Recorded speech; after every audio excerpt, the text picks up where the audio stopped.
estou falando aqui das solas, né? Somente a graça, somente a fé e somente Jesus Cristo. Então eu vou ler o texto aqui que eu usei hoje de manhã, nós vamos usá-lo de novo.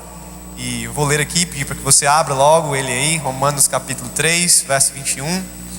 Depois a gente ora e eu entro aqui na palavra. Então vamos lá para Romanos. Antes de ler, enquanto você procura aí, deixa eu dizer duas coisas que eu sempre digo quando eu vou a um lugar assim novo pregar, né? Uma igreja ou qualquer tipo de evento, quando eu vou pregar. O primeiro deles é o seguinte: a adoração não termina quando a música acaba, certo? Nós vamos continuar adorando a Deus agora, por meio da sua palavra.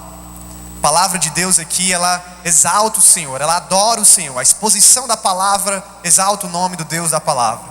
O pregador, ele tem duas funções: expor o texto e exaltar o texto. Se eu só exponho, é só uma aula. Eu preciso exaltar também esse texto aqui, mostrar que o evangelho é vivo nele, que nós somos apaixonados pelo Deus da palavra e pela palavra de Deus. Nós vamos continuar adorando, continue no espírito de adoração. E o segundo ponto é que toda vez que nós estamos diante da pregação do evangelho, você vai ver aqui que o que eu vou pregar é o evangelho puro e simples. Nós estamos diante de uma situação de vida e morte.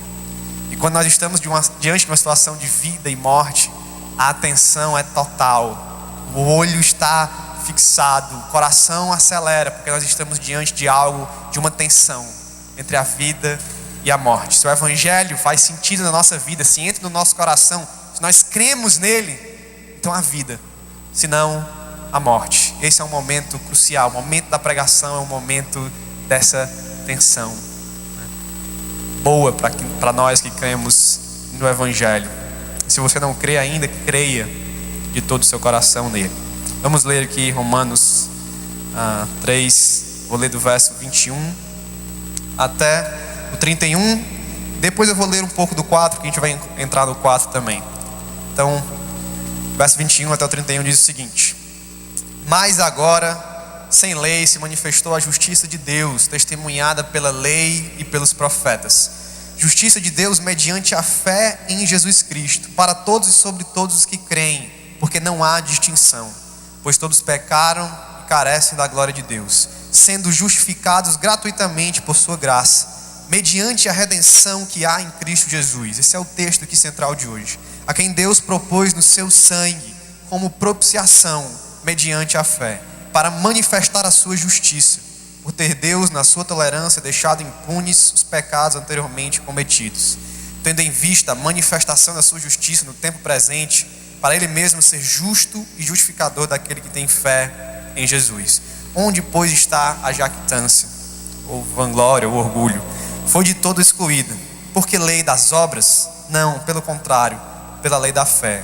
Concluímos, pois, que o homem é justificado pela fé, independente das obras da lei. É porventura Deus somente dos judeus?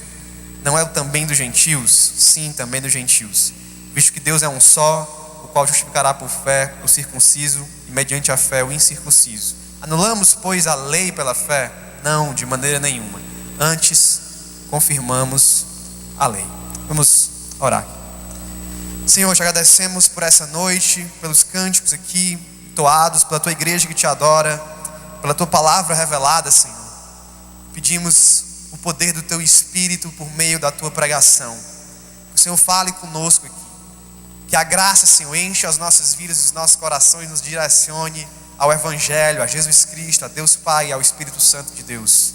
Que o Senhor transforme as nossas vidas por meio da tua palavra.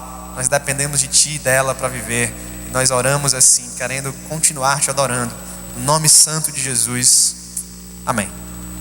Amém. Bom, eu comecei a pregar aqui hoje de manhã falando que somente Jesus Cristo é o mediador de uma nova aliança e que somente Ele é o executor da obra de justificação, porque Ele é Deus e Ele é homem, Ele é 100% humano, 100% divino, e que não há ninguém mais na terra, ou nos céus, ou debaixo da terra, onde quer que você vá, não há ninguém mais que pode mediar a obra de salvação. Não há ninguém mais que pode fazer algo para a nossa justificação. Então eu declarei aqui com base nesse texto: Jesus nos redimiu, Jesus foi o sacrifício, o cordeiro que derramou o seu sangue, que fez propiciação e apaziguou a ira de Deus na cruz do Calvário, e que Ele é o executor da obra de justificação.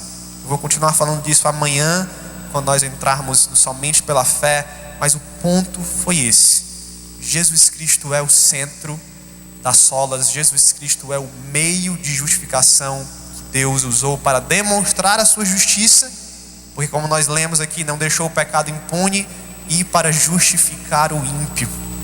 Nós vimos aqui hoje de manhã, Deus justifica ímpios como eu e como você. Agora nós vamos partir aqui para somente a graça. Eu queria que você imaginasse um esquemazinho aqui comigo. No centro de tudo está somente Jesus Cristo. Ele é o executor da justificação. Nós estamos falando aqui só sobre justificação. Ele fez a obra, Ele é o centro. E aí nós temos de um lado aquilo que motiva a obra de justificação, que é o lado divino, a parte de Deus na justificação. E do outro lado nós temos a resposta adequada que nós damos à obra de Jesus Cristo de justificação, que é o lado humano, é a resposta humana à justificação. Então Cristo está no centro, e eu diria que o lado divino, aquilo que motivou Deus a nos justificar, é a graça, somente a graça.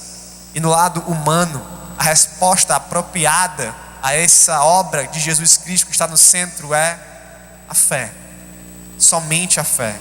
Então amanhã eu fico com somente a fé, o lado humano, a resposta apropriada, e hoje nós estamos aqui do lado divino. Que motivou o Senhor? Por que o Senhor decidiu justificar pecadores que, como Romanos 1, 2 e 3 diz aqui, pecadores totalmente depravados, totalmente ímpios, assassinos, mentirosos, enganosos como eu e você? Por que Deus fez isso? Somente pela graça. É o que nós vamos ver hoje. Deixa eu mostrar aqui como era a situação, e você vai perceber o link aqui com o nosso tema. Como era a situação que a igreja cristã estava vivendo. Naquela época não existia essa diferença entre igreja católica e igreja protestante, era uma igreja só, né? No máximo tinha ocorrido o cisma entre a igreja ocidental e oriental. Mas deixa eu mostrar aqui a situação que a igreja se encontrava. Muito que nós sabemos, né, que havia venda de indulgências e que havia algumas relíquias do evangelho, digamos assim, algumas relíquias bíblicas que eram objetos que eram venerados, né? E aí o catolicismo usa a diferença entre adoração e veneração, né? Uma tentativa aí de dizer que veneração é um respeito, é uma honra, mas não é uma adoração. Então existiam relíquias que eram veneradas, mas se atribuía muito poder a elas, poder de cura, poder de mediação, poder de bênçãos, né? E isso juntamente com as indulgências, né? Aquilo que o famoso personagem chamado Tetzel vendia lá na cidade de Wittenberg, onde Lutero morava e ensinava, né? Que ele chegava e dizia: olha, você pode pagar e seu tempo no purgatório vai ser redimido. Você pode pagar por um parente que está no purgatório para que o tempo dele seja redimido. Você pode comprar um passe direto para o céu. E aí inventavam todo tipo de indulgências. Um dos motivos que a reforma protestante aconteceu é que alguns padres e alguns homens importantes da igreja não aguentavam mais esse tipo de coisa. Essa base na salvação pelas obras, essa venda de salvação, as indulgências e as relíquias. Então, deixa eu mostrar para vocês aqui só como era a situação naquela época em relação às relíquias. As mais famosas, né, eram vendidas, ou o pessoal comprava ingresso numa espécie de museu que as pessoas faziam, ou de um parque de diversões religioso, e as pessoas cobravam ingresso para ver ou tocar nessas relíquias, né? Então você encontrava por toda a Europa fios do cabelo de Jesus, fios daquele manto de Jesus que tiraram dele na cruz, a madeira da cruz, enfim, os pregos, milhares de pregos eram vendidos pela Europa. Só tinham 3, né? 2 em cada mão no pé, mas milhares de pregos eram vendidos como se fossem os pregos da cruz de Jesus. E vou ler aqui algumas coisas que eu anotei de um livro aqui de história, para que vocês tenham noção do que as pessoas vendiam, cobravam ingresso naquela época. Então, entre essas relíquias estavam pedaços da barba de Noé, a crina, pedaços do cabelo da crina da besta, né, na mula que falou com Balaão. Deixa eu ver outro aqui. O cálice da ceia do Senhor, o prato usado na ceia do Senhor. E não era só um, eram vários. Cada localização vendia o seu, dizia que era o seu, né? Uma toalha que o Senhor usou, que o Senhor Jesus Cristo usou na ceia, pedaços da mesa da ceia, palhas da manjedoura, tinha muito isso. Olha isso aqui, a lágrima que Jesus chorou quando viu o túmulo de Lázaro, que era colocado em vidrinhos, e a história era que um anjo tinha colhido essas lágrimas, e as pessoas vendiam ou queriam ver essa lágrima, era cobrado ingressos, né? Deixa eu pegar outras coisas aqui que vocês vão ver como vai ficar pior. Em Wittenberg, cidade de Lutero, havia um príncipe que tinha uma coleção dessas relíquias. Ele tinha mais de 5.000 itens de relíquias. Entre elas, nós tínhamos aqui ossos do rei Davi, dentes do profeta Zacarias, fragmentos da vara de Arão, 2 pedaços do cajado de Moisés, fragmentos do machado que cortou a cruz, né, que fez a cruz onde Jesus foi crucificado, 8 pedras, isso aqui é engraçado, 8 pedras que apedrejaram Estevão, vários ossos, fragmentos de ossos de Paulo, 2 pedaços do bastão, tipo um cajado que Pedro usava, 30 pedaços da cruz, 5 gotas do leite de Maria. Não sou eu que estou inventando, certo, gente? Depois eu posso passar a fonte. E outras coisas aqui que eram usadas naquela época, em que as pessoas veneravam essas relíquias, onde somente a graça estava sendo jogado fora, que parece aqui, né, motivo de piada mesmo para a gente rir, mas que era algo sério. As pessoas da igreja estavam entregues a isso aqui, e muitas vezes nós também estamos hoje em dia, e a igreja se entrega às novas relíquias atuais, mais elaboradas, não tão na cara quanto essas, mas que continuam sendo relíquias. Tetzel, né, o famoso cobrador ou vendedor de indulgências, quando o Papa Leão X quis construir ali o Vaticano, a Capela Sistina, então ele disse a Tetzel: viaja pela Europa, vende as indulgências. Houve uma bula papal de venda de indulgência, você pode vender aí essas coisas do purgatório, salvação e tal. E ele tinha uma frase que dizia o seguinte: então logo uma moeda na caixa cai, a alma do purgatório sai. Uma tradução aqui para o português para manter a rima, mas era isso que ele dizia. Era assim que ele anunciava a venda de indulgências. Um ambiente totalmente baseado em obras, ou nas obras pessoais, ou nas obras dos santos. Você acreditava que homens santos, né, os que eram canonizados, que tinham uma grande história de vida, eles acumulavam tanta graça, que eles podiam dividir com as pessoas. E aí você orava aos santos, e aquela graça que transbordou da vida dele poderia ir para a sua vida. Então nós temos esse cenário. Nós temos essa realidade. E que, se nós percebermos, não é tão cômica, mas que hoje pode ser verdade. Nós temos ainda indulgências, nós temos ainda relíquias. E eu não estou falando só de igrejas da teologia da prosperidade. Nossas vidas podem ter relíquias e indulgências escondidas. A graça precisa limpar o nosso coração disso. Lutero enfrentou um dilema na alma por causa disso. Ele olhou para o seu pecado e olhava para a justiça de Deus, para a santidade de Deus, e via que os dois não havia harmonia entre os dois. E ele via que tudo que ele fazia, todas as penitências, as confissões e as penitências a que ele estava proposto a fazer, que nada disso adiantaria para ser um relacionamento ser feito com Deus, para reconciliação, para haver apaziguação.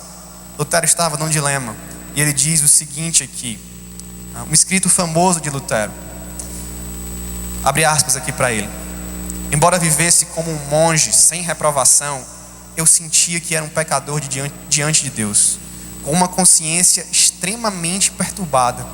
Eu não podia acreditar que ele estava aplacado pelas minhas penitências. Eu não amava, eu odiava o Deus justo que pune pecadores, e secretamente, se não de forma blasfema, certamente com grande murmuração, eu estava com raiva de Deus. Esse era o sentimento de Lutero, porque ele estava baseando a sua vida e a sua salvação em obras. Quando você baseia a sua vida em obras, uma hora você percebe que elas não são suficientes para a salvação, nem para manter um relacionamento com Deus, nem para ser justo de estar diante da presença de Deus. Então Lutero tinha esse embate com o Senhor, até que ele leu Romanos, até que a justificação brilhou e ele entendeu que tudo aquilo era pela fé. Vamos para o texto aí. Vamos para Romanos 3. Nós já vimos aí que Paulo começa com mas agora há uma nova manifestação da justiça, há uma nova aliança. Em Jesus Cristo nós temos um novo mediador, e em Jesus nós temos uma nova demonstração da justiça de Deus. E naquele esquema que eu mostrei aqui para vocês, eu fiz a sequência dos argumentos de Paulo. Versículo 21, se você olhar aí e ler rapidamente, Paulo está dizendo que, exatamente sobre essa nova manifestação. Versículo 22 e 23, ele está dizendo que essa justiça agora tem acesso a todos os tipos de pessoas, não só judeus, mas a todas as pessoas do mundo, por meio de Jesus Cristo. E no verso 24, ele fala da graça. Ele diz o seguinte, verso 23, né? Me perdi aqui na Bíblia. Achei. 24, sendo justificados gratuitamente por sua graça, mediante a redenção que há em Cristo Jesus. Então aqui ele vem no seu argumento dizendo que é uma nova manifestação de justiça, né? Ela está aberta para todos, e ele vai continuar no seu argumento dizendo: é de graça, é pela graça que essa justiça foi oferecida. Aquilo que motivou o Senhor a enviar o seu Filho para morrer na cruz do Calvário foi a graça. Parece redundante, parece repetitivo, mas Paulo é o apóstolo da graça. Paulo é o escritor da teologia da graça no Novo Testamento. Ele está repetidas vezes falando de graça nas suas cartas. Romano é uma delas, Efésios é uma delas, e as outras cartas também. Paulo, Gálatas principalmente, é uma carta sobre a graça. 2 textos aqui só para você perceber isso. Gálatas capítulo 1, verso 6, Paulo diz o seguinte: admiro-me que vocês estejam abandonando tão rapidamente aqueles que o chamou pela graça de Cristo. E Paulo está escrevendo Gálatas justamente porque uma onda judaizante está invadindo a igreja da Galácia, e as pessoas querem impor aos novos cristãos que elas precisam das obras do Antigo Testamento, elas precisam cumprir o calendário judaico, a circuncisão, a dieta judaica. Eles estão querendo judaizar os gentios para dizer: sem isso aqui não há salvação. E Paulo então escreve uma carta: vocês estão abandonando o evangelho da graça, pela graça que vos chamou. E aí ele vai dar uma explicação belíssima, uma teologia de alto nível, falando sobre a relação da graça e da lei, da graça e da lei, da nova vida do crente sobre essa graça agora. Efésios 2:8, texto conhecidíssimo: pois vocês são salvos pela graça, por meio da fé, não vem de vocês, é dom de Deus. E ele continua no 5, não por obras, para que ninguém se glorie. Efésios é uma carta que Paulo escreve para dar uma identidade à igreja. Ele está dizendo ali, se você pegar todo o argumento de Paulo em Efésios, como Deus formou a igreja, quem é a igreja, como a igreja vive. Ele está construindo uma identidade eclesiástica, e ele baseia isso na graça. Olha, vocês igreja, foram edificados, foram chamados, foram salvos pela graça, e não veio de vocês, é dom de Deus, não de obras. Ele faz sempre esse contraste, para que ninguém se glorie. 2 pontos importantíssimos na teologia de Paulo sobre a graça. Eu vou resumir bem para a gente ficar com esses 2 pontos na cabeça. O primeiro deles, quando Paulo fala sobre graça, seja aqui no nosso texto de Romanos, seja em outros textos, ele tem um foco geralmente na forma do agir de Deus. Como Deus age em relação ao seu povo. Aquele povo que Deus escolheu salvar. Como Deus age? Com graça. E geralmente a gente fala que graça é favor imerecido. Deus nos dando algo que nós não merecemos. Está correto. É isso mesmo. Mas eu quero que a gente vá um pouco mais a fundo nisso. Existe uma verdade mais profunda na graça. A forma como Deus age para conosco. Graça significa, indo mais a fundo, que Deus não é impelido, nem constrangido, nem convencido por nada fora dele mesmo. Graça significa que Deus não é impelido, nem constrangido, nem convencido por nada fora dele mesmo. Então, se nós aplicarmos isso aqui ao sacrifício de Jesus Cristo, a obra redentora de Jesus Cristo, por que Deus enviou o seu Filho? Cristo encarnou, morreu e ressuscitou. Por que esse sofrimento? Por que Deus justifica os ímpios? Se você encontra a resposta fora de Deus, como se alguém convenceu a Deus, ou se alguém constrangeu Deus a isso, ou se Deus se viu obrigado por alguma coisa a fazer isso, então não é graça. Deixa eu ilustrar aqui. Você pode ir no seu aniversário, imagine qualquer festividade ou no seu aniversário, você recebe um presente, alguém lhe deu um presente, né? E foi de graça para você. Aquilo ali é uma parte da graça, digamos assim. Mas se nós formos mais a fundo, talvez, digamos assim, né? Seu pai mandou o seu irmão comprar um presente para você. Chegou lá e disse: meu filho, é o aniversário do seu irmão, compra um presente para ele, não deixa ele comprar não, ele vai ficar feliz. Aí o irmão assim relutando: pai, não tenho dinheiro e tal. Não, meu filho, compra o presente. Aí o seu irmão lhe dá um presente. Isso não é totalmente graça, porque algo convenceu a ele de lhe dar um presente. Uma força externa o constrangeu a lhe dar um presente. Então, se eu digo que algo constrangeu a Deus, convenceu a Deus de me dar a salvação, não é 100% graça. Graça é quando Deus escolhe salvar, escolhe enviar o seu Filho somente pela sua boa vontade e nada mais. O principal exemplo disso é a verdade que Deus escolheu um povo para ser salvo antes da fundação do mundo. Efésios capítulo 1, verso 4, Paulo está lá dizendo: Deus nos escolheu nele antes da fundação do mundo. E no verso 5 ele diz: conforme o bom propósito da sua vontade. Nada mais.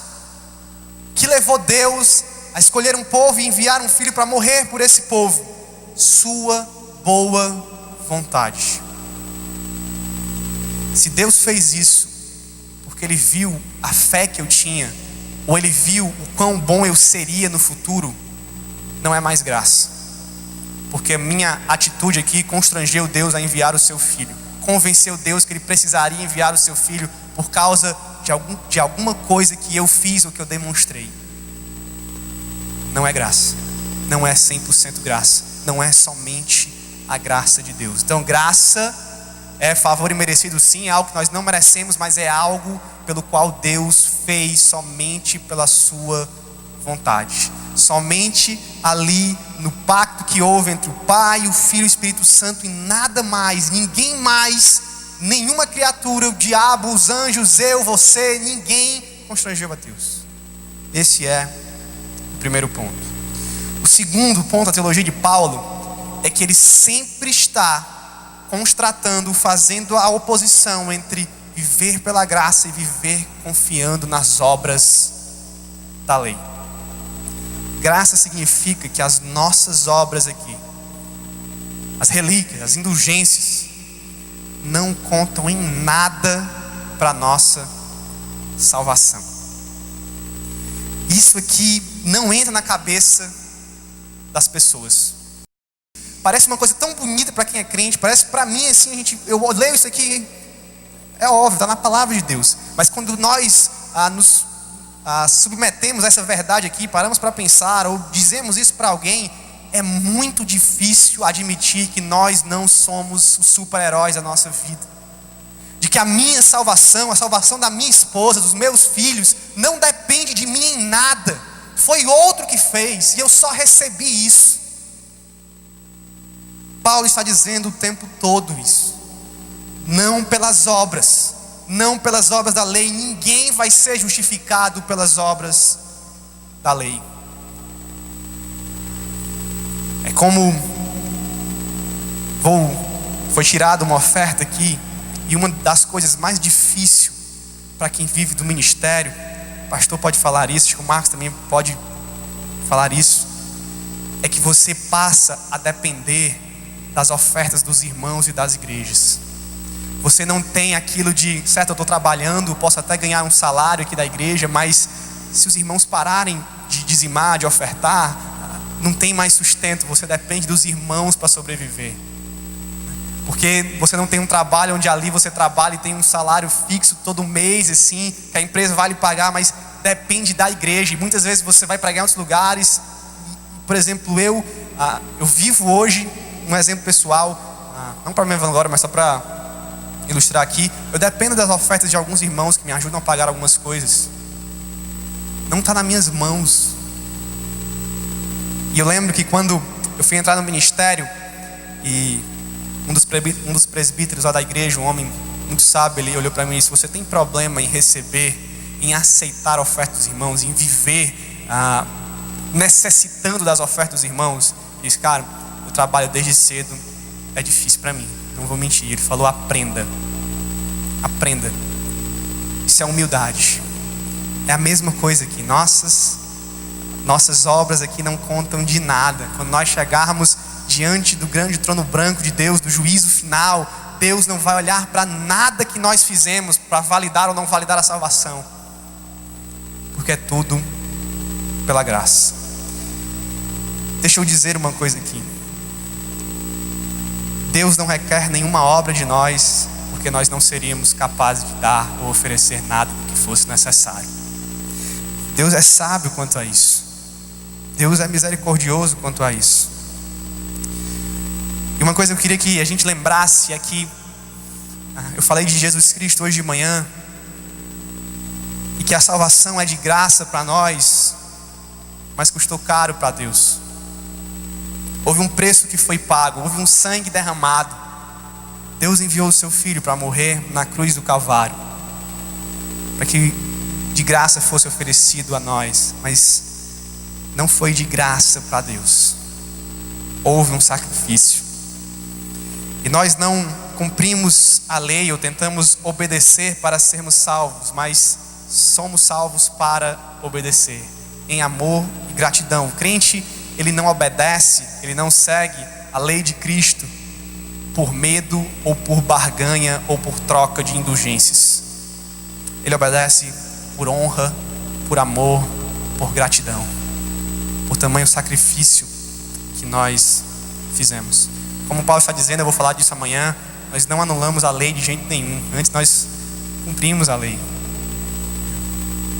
Nós não vivemos de maneira ímpia, mas queremos agradar o nosso Senhor que fez tamanho sacrifício. Essa é a graça que Paulo tem pregado, essa é a graça que ele tem anunciado. E ele vai usar um exemplo, uma ilustração, como todo bom escritor e pregador, Paulo também é um. Ele vai ensinar e agora ele vai dar uma ilustração. E ele faz isso com a vida de Abraão. Capítulo 4 de Romanos, Paulo explica a justificação a partir da vida e da fé de Abraão. Então vamos abrir aí, vamos passar aí para o capítulo 4.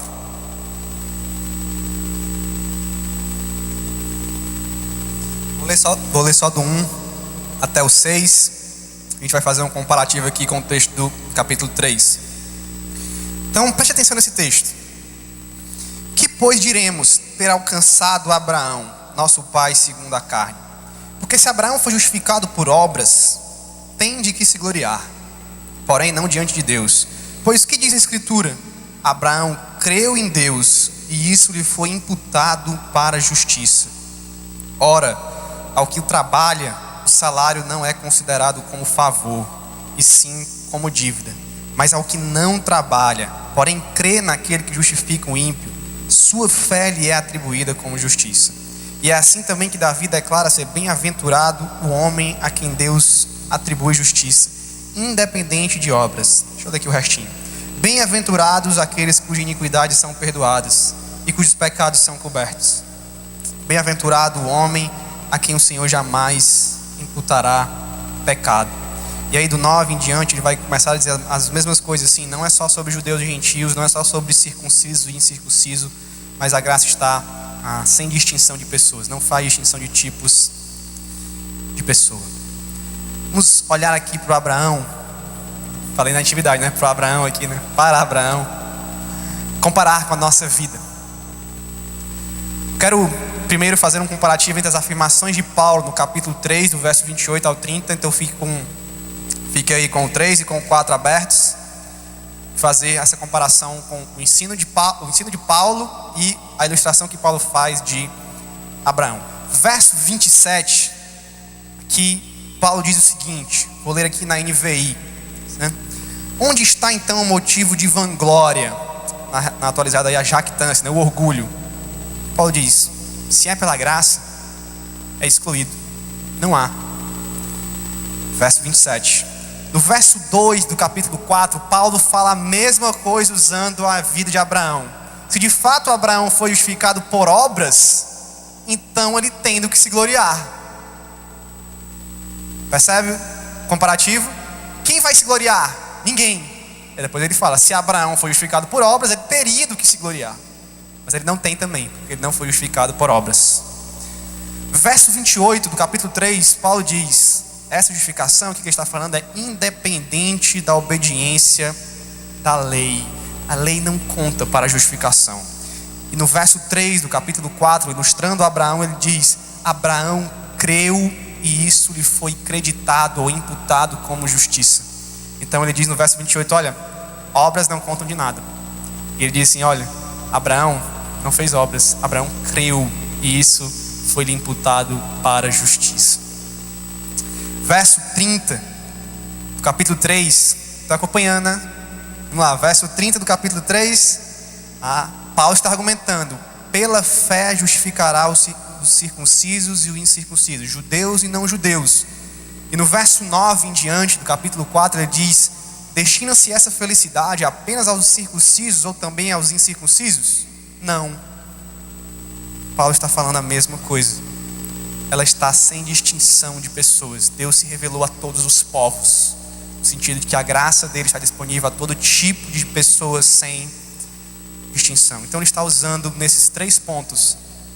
O orgulho é excluído, a vanglória é excluída, assim como foi em Abraão. A inutilidade das obras, assim como foi em Abraão. E a justificação sem distinção, assim também como houve em Abraão e no seu povo em diante. E eu queria fazer essa comparação com as nossas vidas. O cristão, irmãos, que vamos pegar essa primeira verdade. Onde está o motivo de vanglória? O cristão não tem nenhum motivo de orgulhar-se.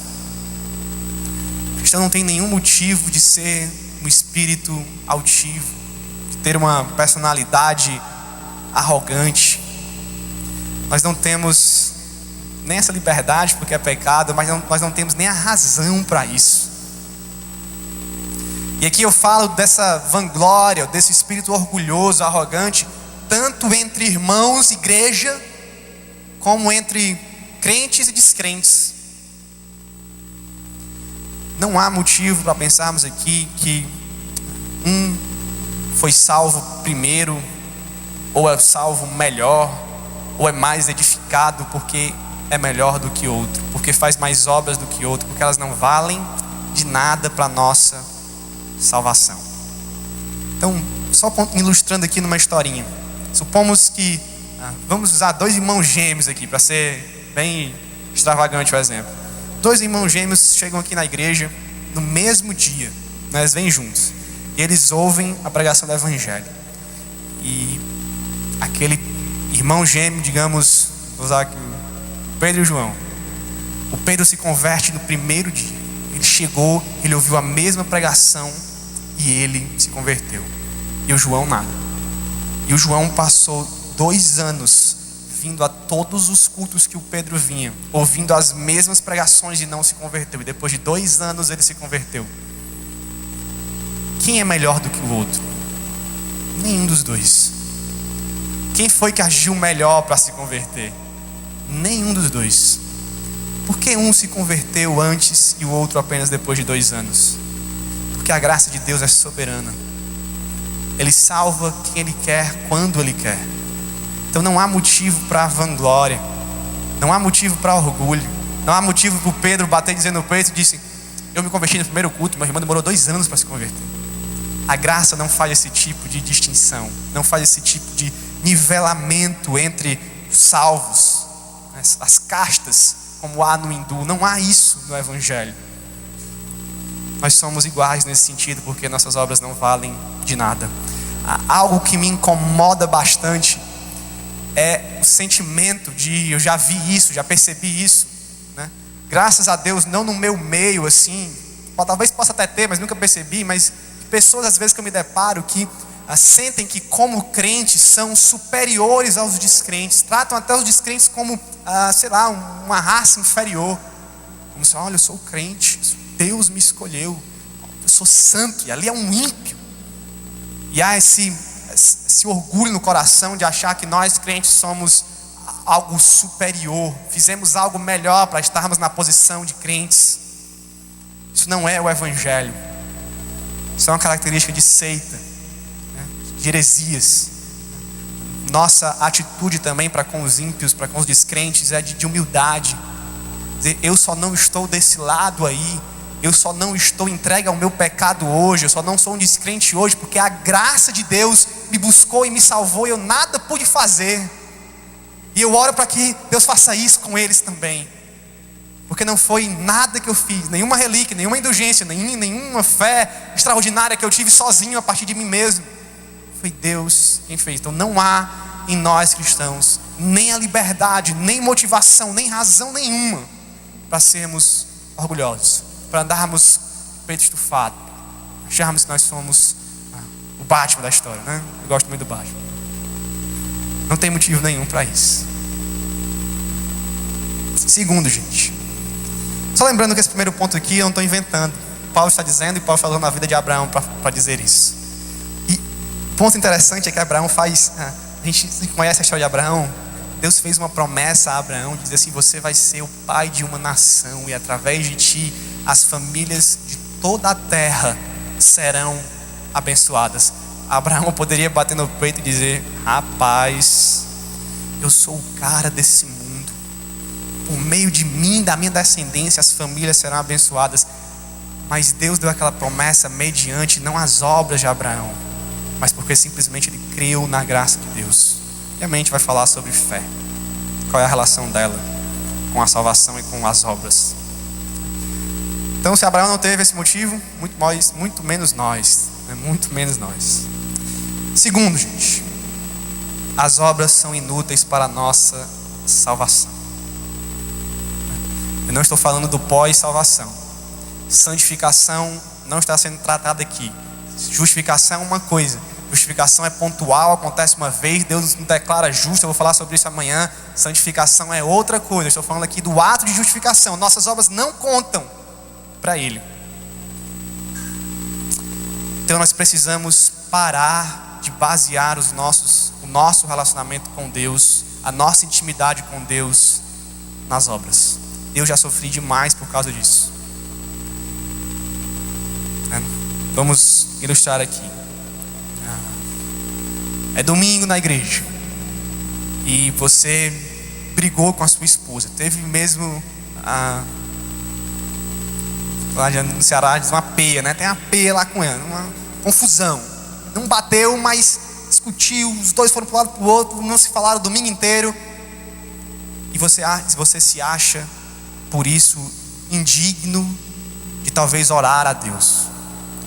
Ou você jovem, não sei, pecou sexualmente com a namorada e você se acha indigno de estar diante de Deus. Ou você mentiu, você fez algum pecado que mancha a sua consciência e você acha que Deus se trancou num quarto e não quer mais falar com você. Eu pensava assim. Eu era o cara que quando pecava dizia: o que eu vou fazer na igreja se eu pequei? Minha adoração Deus não vai nem receber. Não adianta nem eu ir. Vou orar agora para quê? Deus não vai nem querer saber de mim. Isso faz um mal para a nossa alma. Isso a gente trata muito no aconselhamento cristão.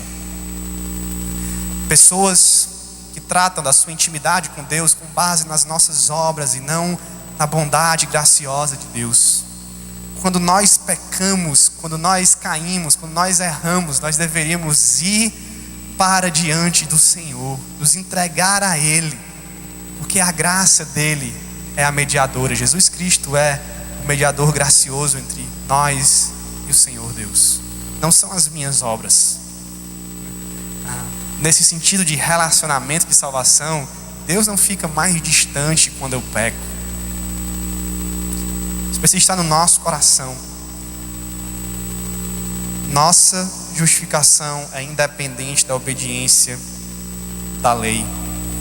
Você não é mais justo ou menos justo porque pecou, porque caiu. Se você é um cristão verdadeiro, não estou dizendo aqui. Só há um status de justo.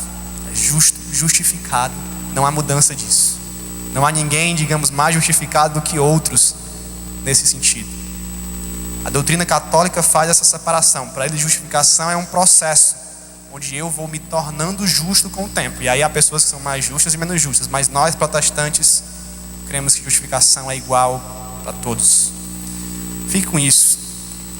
Não baseie, principalmente aqui, os jovens sofrem muito com isso. Não baseie o seu relacionamento naquilo que você faz. Importa o que Deus fez por nós. Importa o que Deus fez. A graça dele é eterna. E a graça é mais poderosa do que qualquer pecado que nós possamos cometer. Esse é o meu terceiro ponto. Ela é suficiente para salvar qualquer tipo de pessoa, qualquer tipo de pecador, e de vencer e de perdoar qualquer tipo de pecado. Paulo está dizendo: a justificação vem sobre os circuncisos, sobre o incircunciso. Ele está dizendo aqui, depois no exemplo de Abraão: olha, ela não vem mais só para os incircuncisos, também está para todos, sem distinção. A graça não faz distinção. Não importa qual é o seu pecado, se não for a blasfêmia contra o Espírito Santo, que é a incredulidade. Não importa o que você fez, a graça é suficiente para cobrir qualquer tipo de pecado de qualquer pessoa. Hoje de manhã eu usei um exemplo, que quando eu, antes de vir para cá, por acaso assistindo o jornal, eu vi uma notícia de que o Acre tinha o maior índice de estupros do Brasil. E não há pecado, pelo menos para mim, mais terrível do que esse, crime. Eu comparo com o assassinato. São duas coisas que para mim é difícil dizer qual é o pior. E eu usei aqui a figura de um tribunal onde há um estuprador, um violentador, e Deus olha para ele e diz: você está livre. Seus crimes foram pagos. A graça faz isso, porque Jesus pagou o preço. Então, não acho que o seu pecado é mais poderoso do que a graça de Deus. Isso é uma mentira terrível. A graça de Deus não faz distinção. Eu quero encerrar usando o capítulo 4, versículo 4 do capítulo 4, quando Paulo faz uma ilustração do trabalho e Abraão. Trabalho e Abraão.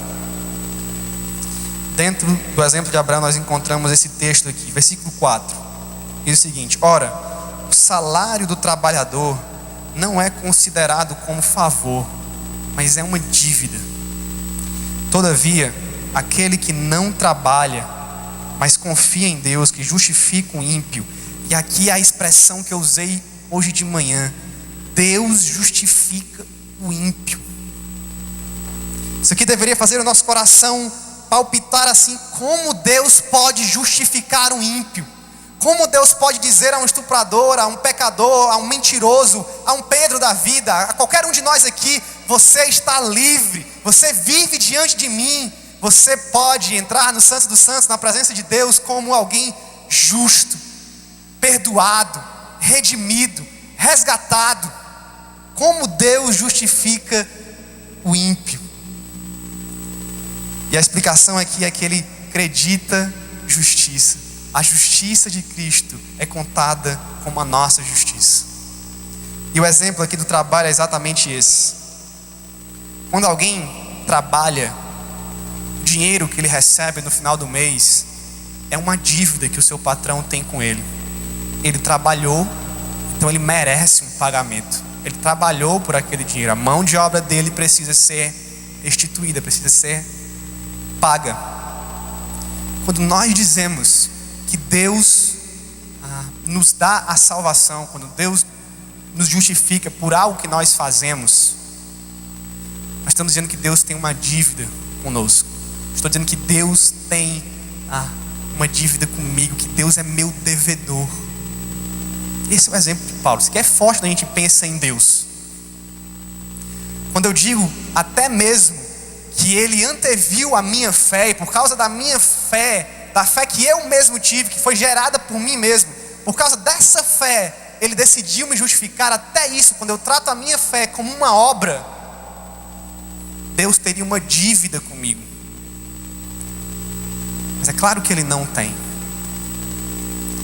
O texto continua dizendo aí que, versículo 5, o que não trabalha, mas crê no Deus que justifica o ímpio, aí sim ele recebe justificação, ele recebe justiça. Quando nós estamos falando da justiça lá, que motivou a reforma protestante, nós estamos falando de não fazer nada, de deixar o trabalho para aquele que pode realizar a obra de salvação, nosso Senhor Jesus Cristo. É por isso que é somente por Cristo. É por isso que a única coisa que motivou esse sacrifício, essa vida doada, é a graça de Deus. Amanhã eu vou ler o resto aqui do texto de Lutero, cenas dos próximos capítulos, para você estar aqui amanhã. Mas quando ele descobriu isso, ele disse que as portas do paraíso se abriram para ele. A alma dele foi tratada. O dilema entre um homem pecador e um Deus justo acabou para ele, porque ele se encontrou com a graça de Deus revelada na justificação de Deus, descrita em Romanos. Ele se encontrou com essa verdade. Ele descobriu que não há relíquias, não há indulgências, não há obras, não há fé fingidas e produzidas por nós que possam mediar o nosso relacionamento com o Senhor. Amém? Amanhã eu vou falar só sobre a fé, e mostrar que ela não é uma obra nossa, e que Deus não nos escolheu, mandou Jesus por causa da nossa fé, da nossa grande demonstração de fé. Mas a gente vai definir aqui a fé de uma forma melhor, como os reformadores definiram, e não só porque eles definiram, porque eles erraram em algumas coisas, mas porque eu acredito que a definição deles é bíblica, é verdadeira, e que nós precisamos resgatar. Só Jesus Cristo é o mediador da justificação. Só a graça é aquilo que motivou a Deus a enviar o seu Filho para nos justificar. Vamos orar. Senhor Deus, queremos te agradecer por tamanha graça, Senhor. Graça abundante. Onde abundou o pecado, superabundou a tua graça, Senhor. Eu sei que os irmãos aqui, Senhor, aqueles que te conhecem, podem lembrar do dia que o Senhor os resgatou do domínio das trevas e os trouxe para o teu reino, maravilhoso amor e luz. Nós éramos pecadores e fomos salvos pela tua graça, e isso nos basta. Obrigado, Senhor, por ter enviado o seu Filho Jesus para morrer na cruz do Calvário, sem que nada tivesse te constrangido, convencido ou impelido a isso. mas porque o Senhor simplesmente assim decidiu na eternidade, salvar pecadores para a honra e glória do Teu nome, Senhor. Obrigado por essa graça, Deus. Nós queremos Te louvar, Te adorar pelo Deus gracioso que Tu és. Nós oramos assim no nome de Jesus Cristo. Amém. Amém.